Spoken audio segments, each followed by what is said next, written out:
ಶ್ರೀ ವಾಮನ ಪುರಾಣಂ 80ನೇ ಅಧ್ಯಾಯವು. ನಾರದರು ಪ್ರಶ್ನೆ ಮಾಡುತ್ತಾರೆ.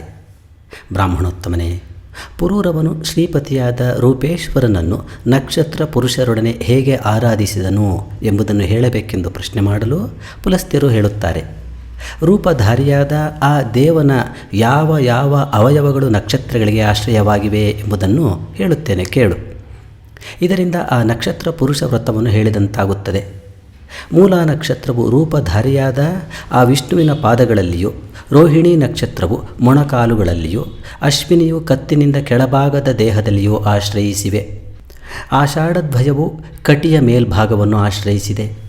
ಫಲ್ಗುನಿ ದ್ವಯವು ಪುಬ್ಬ ಉತ್ತರ ಗುಹ್ಯ ಪ್ರದೇಶವನ್ನು ಆಶ್ರಯಿಸಿದೆ. ಕೃತ್ತಿಕಾ ನಕ್ಷತ್ರಗಳು ಕಟಿ ಭಾಗವನ್ನು ಆಶ್ರಯಿಸಿದೆ. ಅನುರಾಧ ನಕ್ಷತ್ರವು ಊರು ಭಾಗವನ್ನು, ಧನಿಷ್ಠೆಯು ಪೃಷ್ಠ ಭಾಗವನ್ನು ಆಶ್ರಯಿಸಿವೆ. ವಿಶಾಖೆಯು ಭುಜಗಳನ್ನು, ಹಸ್ತವು ಕರಗಳನ್ನು ಆಶ್ರಯಿಸಿವೆ. ಪುನರ್ವಸುವು ಪಾದಗ್ರಂಥಿಗಳನ್ನು, ಆಶ್ಲೇಷೆಯು ಉಗುರುಗಳನ್ನು ಆಶ್ರಯಿಸಿವೆ. ಜ್ಯೇಷ್ಠೆಯು ಕುತ್ತಿಗೆಯನ್ನು, ಶ್ರವಣವು ಕರ್ಣವನ್ನು, ಪುಷ್ಯವು ಮೇಲ್ದುಟಿಯನ್ನು, ಸ್ವಾತಿಯು ಹಲ್ಲುಗಳನ್ನು ಆಶ್ರಯಿಸಿವೆ. ಪುನರ್ವಸುವು ಕಪೋಲದ ಮೇಲ್ಭಾಗವನ್ನು, ಮಖೆಯು ಮೂಗನ್ನು ಆಶ್ರಯಿಸಿವೆ.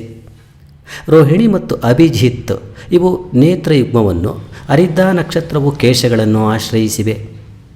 ಈ ರೀತಿ ನಕ್ಷತ್ರ ಪುರುಷರು ಹರಿಯ ಅಂಗಗಳಲ್ಲಿ ನೆಲೆಸಿರುವರು. ಇನ್ನು ಪೂಜಾ ವಿಧಾನವನ್ನು ಹೇಳುತ್ತೇನೆ. ಈ ಪ್ರಕಾರ ಪೂಜಿಸಲ್ಪಟ್ಟ ಹರಿಯು ಸಕಲ ವಿಧವಾದ ಇಷ್ಟಾರ್ಥಗಳನ್ನು ಕೊಡುವನು. ಚೈತ್ರ ಮಾಸದಲ್ಲಿ ಶುಕ್ಲಾಷ್ಟಮಿಯಲ್ಲಿ ಚಂದ್ರನು ಮೂಲಾ ನಕ್ಷತ್ರದಲ್ಲಿ ಸೇರಿರುವಾಗ ಹರಿಯ ಪಾದಗಳನ್ನು ಯಥಾವಿಧಿಯಾಗಿ ಪೂಜಿಸಬೇಕು. ನಕ್ಷತ್ರ ಪುರುಷನನ್ನುದ್ದೇಶಿಸಿ ಬ್ರಾಹ್ಮಣ ಭೋಜನವನ್ನು ಮಾಡಿಸಬೇಕು. ರೋಹಿಣಿಯಲ್ಲಿ ಚಂದ್ರನಿರುವಾಗ ಮಂಡಿಯ ಪ್ರದೇಶವನ್ನು ಭಕ್ತಿಯಿಂದ ಪೂಜಿಸಬೇಕು. ವಿಶೇಷ ತೃಪ್ತಿಗಾಗಿ ಆಜ್ಯಾನ್ನವನ್ನು ಸಮರ್ಪಿಸಬೇಕು. ಮೊದಲಿನಲ್ಲೇ ಬ್ರಾಹ್ಮಣ ಭೋಜನವು ನಡೆಯಬೇಕು. ಹಾಗೆಯೇ ಆಷಾಢದ್ವಯದಲ್ಲಿ ಚಂದ್ರನಿರುವಾಗ ಕಟಿಯ ಮೇಲ್ಭಾಗವನ್ನು ಪೂಜಿಸಬೇಕು. ಶೀತವಿರುವಾಗ ಶುದ್ಧ ಜಲವೇ ವಿಶೇಷ ತೃಪ್ತಿಗಾಗಿ ಸಮರ್ಪಿಸಲ್ಪಡತಕ್ಕದ್ದು. ಪುಬ್ಬ ಉತ್ತರೆಗಳಲ್ಲಿ ಚಂದ್ರನಿರುವಾಗ ಗುಹ್ಯ ಪ್ರದೇಶವನ್ನು ಪೂಜಿಸಬೇಕು.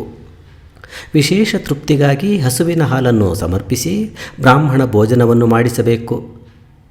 ಕೃತ್ತಿಕಾ ನಕ್ಷತ್ರದಲ್ಲಿ ಚಂದ್ರನಿರುವಾಗ ಉಪವಾಸ ವ್ರತದಿಂದಿದ್ದು ಕಟ್ಟಿಯನ್ನು ಪೂಜಿಸಬೇಕು. ಪುಷ್ಪಗಳಿಂದ ಸುಗಂಧಿಯಾಗಿರುವ ಜಲವನ್ನು ವಿಶೇಷ ಪ್ರೀತಿಗಾಗಿ ಅರ್ಪಿಸಬೇಕು. ಭಾದ್ರ ಯುಗ್ಮದಲ್ಲಿ ಚಂದ್ರನಿರುವಾಗ ಪಾರ್ಶ್ವಭಾಗವನ್ನು ಪೂಜಿಸಿ ಗುಡಮಿಶ್ರವಾದ ಅಕ್ಕಿಯ ಅನ್ನವನ್ನು ವಿಶೇಷ ಪ್ರೀತಿಗಾಗಿ ಸಮರ್ಪಿಸಬೇಕು. ರೇವತಿಯ ಸಂಬಂಧವು ಆ ಚಂದ್ರನಿಗಿರುವಾಗ ಕುಕ್ಷಿ ಪ್ರದೇಶವನ್ನು ಪೂಜಿಸಬೇಕು. ಹೆಸರಿನಿಂದ ಮಾಡಿದ ಮೋದಕವನ್ನು ವಿಶೇಷ ಪ್ರೀತಿಗಾಗಿ ಅರ್ಪಿಸಬೇಕು. ಅನುರಾಧ ಯೋಗವಿರುವಾಗ ವಕ್ಷಃ ಅಂದರೆ ಎದೆ ಪ್ರದೇಶವನ್ನು ಪೂಜಿಸಬೇಕು. 60 ದಿನದಲ್ಲಿ ಬೆಳೆಯುವ ಭತ್ತದ ಅನ್ನವನ್ನು ವಿಶೇಷ ಪ್ರೀತಿಗಾಗಿ ಸಮರ್ಪಿಸಬೇಕು. ಧನಿಷ್ಠಾ ನಕ್ಷತ್ರದಲ್ಲಿ ಚಂದ್ರನಿರುವಾಗ ಪೃಷ್ಠ ಭಾಗವನ್ನು ಪೂಜಿಸಬೇಕು. ಶಾಲ್ಯಾನ್ನವನ್ನು ನಿವೇದಿಸಬೇಕು. ವಿಶಾಖ ನಕ್ಷತ್ರದಲ್ಲಿ ಭುಜಯುಗ್ಮವನ್ನು ಪೂಜಿಸಬೇಕು. ಮೃಷ್ಟಾನ್ನವನ್ನು ನಿವೇದಿಸಬೇಕು. ಹಸ್ತ ನಕ್ಷತ್ರದಲ್ಲಿ ಹಸ್ತಗಳನ್ನು ಪೂಜಿಸಿ ಅರಗಿನ ರಸವನ್ನು ಸಮರ್ಪಿಸಬೇಕು. ಪುನರ್ವಸು ನಕ್ಷತ್ರದಲ್ಲಿ ಆಂಗುಲಿಗಳನ್ನು ಪೂಜಿಸಬೇಕು. ವಿಶೇಷ ಪ್ರೀತಿಗಾಗಿ ಪಡವಲಕಾಯಿಯನ್ನು ಅರ್ಪಿಸಬೇಕು. ಆಶ್ಲೇಷೆಯಲ್ಲಿ ನಖಗಳನ್ನು ಪೂಜಿಸಿ ತಿತ್ತಿರಿಯ ಮಾಂಸವನ್ನು ವಿಶೇಷ ಪ್ರೀತಿಗಾಗಿ ಸಮರ್ಪಿಸಬೇಕು. ಜ್ಯೇಷ್ಠ ನಕ್ಷತ್ರದಲ್ಲಿ ಕುತ್ತಿಗೆಯನ್ನು ಪೂಜಿಸಬೇಕು. ಎಳ್ಳಿನ ಮೋದಕವನ್ನು ಸಮರ್ಪಿಸಬೇಕು. ಶ್ರವಣ ನಕ್ಷತ್ರದಲ್ಲಿ ಕಿವಿಗಳನ್ನು ಪೂಜಿಸಿ ದಧ್ಯೋದನವನ್ನು ಅರ್ಪಿಸಬೇಕು. ಪುಷ್ಯ ನಕ್ಷತ್ರದಲ್ಲಿ ಮುಖವನ್ನು ಪೂಜಿಸಿ ತುಪ್ಪದಿಂದ ಕೂಡಿದ ಪಾಯಸವನ್ನು ಅರ್ಪಿಸಬೇಕು. ಸ್ವಾತಿಯ ಸಂಬಂಧವಿರುವಾಗ ಹಲ್ಲುಗಳನ್ನು ಪೂಜಿಸಿ ಎಳ್ಳಿನ ಚಕ್ಕುಲಿಯನ್ನು ಅರ್ಪಿಸಬೇಕು. ಕೇಶವನ ಪ್ರೀತಿಗಾಗಿ ಬ್ರಾಹ್ಮಣ ಭೋಜನವನ್ನು ಮಾಡಿಸಬೇಕು. ಶತಭಿಷ ಯೋಗವಿರುವಾಗ ಕಪೋಲದ ಮೇಲ್ಭಾಗವನ್ನು ಪೂಜಿಸಿ ತಡುಗುಣಿ ಕಾಳಿನಿಂದ ಸಂಸ್ಕೃತವಾದ ಅನ್ನವನ್ನು ಸಮರ್ಪಿಸಬೇಕು. ಮಖ ನಕ್ಷತ್ರದಲ್ಲಿ ನಾಸಿಕೆಯನ್ನು ಪೂಜಿಸಬೇಕು. ಮಧುರವಾದ ತುಪ್ಪವೇ ನೈವೇದ್ಯ. ಮೃಗಶಿರ ನಕ್ಷತ್ರದಲ್ಲಿ ನೇತ್ರಗಳನ್ನು ಪೂಜಿಸಿ ಮೃಗ ಮಾಂಸವನ್ನು ಅರ್ಪಿಸಬೇಕು. ಚಿತ್ತಾ ನಕ್ಷತ್ರದಲ್ಲಿ ಹಣೆಯನ್ನು ಪೂಜಿಸಿ ಸ್ವಾದುರ್ಭೋಜನವನ್ನು ಅರ್ಪಿಸಬೇಕು. ಭರಣಿ ನಕ್ಷತ್ರದಲ್ಲಿ ಶಿರಸ್ಸನ್ನು ಪೂಜಿಸಿ ಸ್ವಾದುವಾದ ಭಕ್ಷ್ಯಗಳನ್ನು ಅರ್ಪಿಸಬೇಕು. ಆರ್ದ್ರಾ ನಕ್ಷತ್ರದಲ್ಲಿ ಪಂಡಿತರಾದವರು ಆ ಹರಿಯ ಕೇಶಗಳನ್ನು ಪೂಜಿಸಬೇಕು. ಬೆಲ್ಲದಿಂದ ಕೂಡಿದ ಹಸಿಶುಂಠಿಯನ್ನು ಅರ್ಪಿಸಿ ಭಕ್ತಿಯಿಂದ ಬ್ರಾಹ್ಮಣ ಭೋಜನವನ್ನು ಮಾಡಿಸಬೇಕು. ಈ ನಕ್ಷತ್ರ ಯೋಗಗಳಲ್ಲಿ ಜಗತ್ಪತಿಯಾದ ವಿಷ್ಣುವನ್ನು ಪೂಜಿಸಿ ಆ ಕಾಲದಲ್ಲಿ ವೇದ ಪಾರಂಗತನಾದ ಬ್ರಾಹ್ಮಣನಿಗೆ ದಕ್ಷಿಣೆಯನ್ನು ಕೊಡಬೇಕು. ಛತ್ರಿ, ಪಾದುಕೆ, ವಸ್ತ್ರಯುಗ್ಮ, 7 ವಿಧವಾದ ಧಾನ್ಯಗಳು ಮತ್ತು ಸುವರ್ಣ ಘೃತ ಪಾತ್ರೆ, ಕರೆಯುವ ಹಸು ಇವುಗಳನ್ನು ಬ್ರಾಹ್ಮಣರಿಗೆ ದಾನ ಮಾಡಬೇಕು. ಪ್ರತಿ ನಕ್ಷತ್ರ ಯೋಗದಲ್ಲೂ ಬೇರೆ ಬೇರೆ ಬ್ರಾಹ್ಮಣ ಪೂಜೆಯನ್ನು ಮಾಡಬೇಕು. ನಕ್ಷತ್ರಜ್ಞನಾದ ಬ್ರಾಹ್ಮಣನಿಗೆ ಬೇರೆ ದಕ್ಷಿಣೆಯನ್ನು ಕೊಡಬೇಕು. ಇದೇ ನಕ್ಷತ್ರ ಪುರುಷವೆಂಬ ಉತ್ತಮವಾದ ವ್ರತ. ಸರ್ವ ಪಾಪನಾಶಕವಾದ ಈ ವ್ರತವನ್ನು ಪೂರ್ವದಲ್ಲಿ ಭೃಗುವು ಆಚರಿಸಿದನು.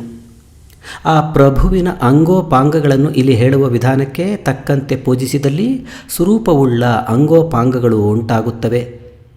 7 ಜನ್ಮಗಳಿಂದಲೂ, ಕಲಿಯ ಸಂಬಂಧದಿಂದಲೂ, ಮಾತಾಪಿತೃಗಳ ಅಪರಾಧದಿಂದಲೂ ಉಂಟಾದ ಎಲ್ಲ ಪಾಪಗಳನ್ನು ಕೇಶವನು ನಾಶ ಮಾಡುತ್ತಾನೆ. ಸಕಲ ವಿಧವಾದ ಮಂಗಳವು ಉಂಟಾಗುತ್ತದೆ.